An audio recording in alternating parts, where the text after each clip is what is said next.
দিতে চাই, প্রতিদিন যতটুকু পারেন সংখ্যা গুণে শেষ করা দরকার নেই যে আমি এতবার করছি। পকেটে একটা তাসবিহ রাখবেন, রেখে আস্তে আস্তে পড়বেন। এটা আমার হাতে নিয়ে চলে। আমাদের দেশে দেখবেন অনেক বক্তা ওয়াজ করে এরকম হাতে তসবিহ।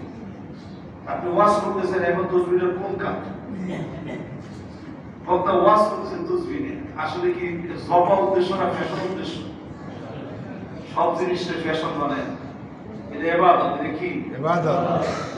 এই তসবিহ আগে কোনদিন দেখছেন আপনারা? কোথাও তো আমি কোনদিন দেখেছি তসবিহ আপনাদেরকে? এটা আজকে বের করছি বোঝানোর জন্য যে হাতের মধ্যে এইভাবে তসবিহ দিয়ে তারপর ওয়াজ করবেন। আপনি ওয়াজ করবেন কতক্ষণ আর জিকির করবেন কতক্ষণ? মানুষ ওয়াজ করতেছেন এখন, এটা বোঝানোর জন্য হাতের মধ্যে দিয়েছে।